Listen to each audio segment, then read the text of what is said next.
Yo, mzigo unaanza kwa ikapo baada ya Kiyoruba. Mwamba Dade na bibia kuitwa Omon Igalo. Hawa wawili bana ni wapenzi wa muda mrefu kidogo, lakini shida ni kwamba bibia kapata scholarship ya kimasomo nje ya Nigeria na hii leo yuko anajiandaa kuweza kusafiri all the way to Liverpool, Uingereza. Ndio hivyo Omon anamwambia Mwamba kwa haoni kama penzi lao itaendelea kusurvive kwa umbali utakao kuwepo, lakini Mwamba anasisitiza sana kwamba kama vipi waweze kubaki kwa pamoja hapa Nigeria ama wasafiri kwa pamoja ili tu penzi lao liweze kuendelea. Lakini bibie ndo hivyo anasema hapana, haiwezekani na wakubali tu kuwa penzi lao itaishia hapa na yeye yuko tayari kuweza kufocus na masuala ya masomo yake. Na Mwamba ndo hivyo bana anajiliza sana kwamba usiniache, usiende mbali nami, Bushoke, we Juliana Kaimozi. Akasitiza kuwa hawezi kukubali waachane by fire by force, na kama ni kujimaliza easy tu kwa viewers voice note. Lakini bibia akamuuliza how itawezekana vipi fimbo hii ya mbali iweze kuwa nyoka goba Afrikana Kinyerezi. Ndio hivyo bana Mwamba ikamnyongonyesha, lakini akawa hajakubali kabisa. Kama amemfuata mzee wake ambaye mzee wake bana anadili na masuala ya uganga wa kienyeji. So Mwamba akamwambia kwamba anaomba aweze kumtengenezea dawa ile bibia sikubali kuondoka, kama kiondoka aweze kuondoka naye. Na mzee akamwambia hilo limeisha, akamtengenezea hii dawa na akampatia, akamwambia kwamba hii dawa aweze kumwekea kwenye kinywaji bibia na akinywa tu ataweza kufanya moja kati ya mawili, kubaki Nigeria ama kukubali kwamba aweze kusafiri wote kwenda Uingereza. Yao sasa upande pili kwenye familia ya mzee Igalo maandalizi yanaendelea ili binti wake Omon aweze kusafiri kuweza kwenda kwenye masuala yake ya masomo. Sababu bidada Omon ana pacha wake ambaye anaitwa Odon, wanafanana kinoma. Lakini huyo Odon yeye alikuwa na vitu vingi, yani ni mkwapuaji, mtu wa uswazi, kukimbizana, so shida zake. Lakini Omon huyu kidogo alikuwa amefocus na masomo na vitu kama hivi. Sasa leo nyumbani kwao kama ameenda party ya kuweza kumwaga binti yao ambaye anasafiri kwenda kimasomo Lakini kwenye party bana kuna kitu kawa kinaendelea. Mama yake huyo binti alikuwa amegundua kwamba mume wake kuna mchepuko anachepuka naye nje ya ndoa, na hii leo akawa amepanga kuweza kumfanyia jambo. So akawa ameandaa kinywaji na kwenye kinywaji akawa ametia dawa, akiamini kwamba hizo dawa zitaweza kwenda kusababisha ule mchepuko baada asiwepo tena kwenye hii ardhi ya dunia hii. So ndio hivyo akawa amemgia kinywaji ile mchepuko na mdogo mdogo akawa na kigonga. Na upande wa pili huku Mwamba Dade naye pia akawa amekuja kwenye ipati akiwa na dawa zile ambazo amegewa na mzee wake, ambazo akimwekea tule bidada na akawa amekunywa kwenye kinywaji ataweza kuwa amebaki naye. Sasa ndio Mwamba pia akawa ameenda kuchukua kinywaji kile ambacho bibi mkubwa alikuwa pia amekiekea dawa zake, na yeye pia akametia dawa zake pia. Na ndio hivyo akaenda kumpelekea yule bidada. Sasa huku bibi mkubwa kanapiga story na yule mchepuko mwanaume wake na akamwambia kwamba nimegundua unatoka na mwanaume wangu na kwenye hicho kinywaji imekuwekea dawa ambazo hazitospare uhai wako. Yule mchepuko kabidi atoke fasta kwenda kujikolesha chooni aweze kutoa zile dawa. Huku upande wa pili Mwamba akanajisogeza kwa bidada akampatia kile kinywaji ambacho ndani yake sasa kuna mchanganyiko wa dawa ya kutoa uhai pamoja na dawa ya mapenzi ambayo yeye aliweza kumtengenezea. Bidada akagida. Sasa bibi mkubwa yuko hapa na huyu mwanaume wake anashangaa kuona kule jikoni kile kinywaji alichokiweka hakioni. Akasema wait, na kilikuwa hapa jikoni,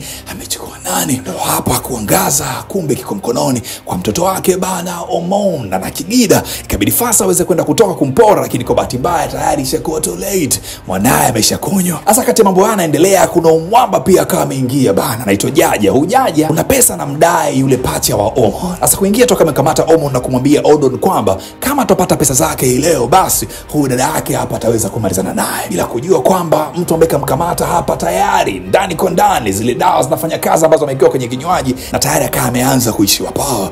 Mama mtu naye akawa na gonga akiwa na dawa aweze kumpatia mtoto wake ili aweze kuzikata zile dawa za mwanzo. Huko ndani pia mwanae akawa ameshika na hawa akawa hana cha kusaidia. Sasa baada ya muda yule bidada akazidi kuishiwa nguvu bana, akaanguka. Ndio watu kuweza kushangaa nini kinaendelea, na alipoanguka pale akawa amekata moto. Ndio hakuingia akawa ameshangaa, na Mwamba naye akawa amepagawa akasema kwamba hajafanya chochote kile, lakini atamwamini nani? Ndio hivyo akawa amechukuliwa bana polisi wakiamini kwamba yeye ndio ameweza kusababisha kifo cha yule bidada. Lakini upande wa pili mkubwa anajua kilichotokea na lawama anampatia yule mchipuko wa baba. Sasa Dade fasta kama ametoka ameenda kwa mzee wake na kumwambia kwamba nilikwambia unitengenezee dawa ambazo zitaongeza mapenzi tu na zitatuliza yule bidada asiweze kusafiri, lakini umefanya nini? Mbona amefariki? Ndio mzee wake anasema kwamba hajafanya chochote kile kwenye zile dawa, aliweka dawa tu ya mapenzi na yeye hahusiki kabisa na kitu ambacho kimemtokea yule bidada. Upande huku pia mama analia sana, anamwambia mwanaume wake kwamba yeye ndio chanzo cha kifo cha mtoto wake kwa sababu yeye ndio aliyeka dawa, lakini naye akasema kwamba zile dawa zilikuwa fake. Sasa imekuaje mtoto wake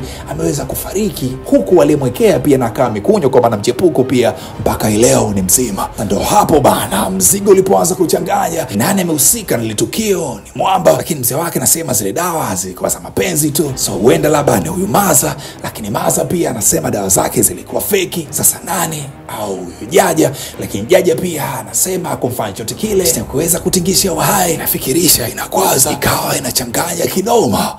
Yo, what a controversy. Sasa siku zikapita na leo huyu Odo na Benny Pacha yule Omon akawa anatembea barabarani, lakini ghafla kama ametokea washikaji hawa wakiwa na gari wakaweza kumchukua na kusepa naye. Kufika walipofika akawa amemtuliza mali hapa na kuanza kumuuliza vitu ambavyo mwenyewe akawa vielewi. Sasa kumbe hawa wamba walimtumia marehemu ndugu yake yule pacha wake kwenye panga zao fulani, na kumbe ilibidi kwa safari yake kuelekea Uingereza asafiri na madawa ambao jamaa walikuwa wamemwekea na kumsafirishia nao. Bahati mbaya ndio hivyo akawa hajasafiri, na hawa wakaja kumkamata huyu akidhani kwamba ndo yeye, kumbe yule mwenyewe mhusika ameshafariki. Ndio hapa bibi kuja kugundua kwamba kumbe kuna msala ulikuwa nyuma pazia ambao unamhusisha ndugu yake. Ndio kabidi aweze kueleza kwamba yeye sio, na ndugu yake ndio hivyo ameweza kufariki dunia. Mwanzoni akawa kama waamini, baadaye akaja kaamini kwamba huyu sio yule ambaye walikuwa wametarajia kuweza kumtuma. So pona yake kumwambia kwamba aende mochwari alipolazwa ndugu yake, kisha aweze kutoa yale madawa ambayo aliweza kumwekea, kisha sasa aweze kuwarudishia hawa jamaa wataweza kumsamehe huyu bidada na ataweza kusepa. So ndio hivyo bibi akiwa hapa akifanya huo mchakato, mamake kama ametokea amekuja hapa kuweza kuaga mwili wa mtoto wake,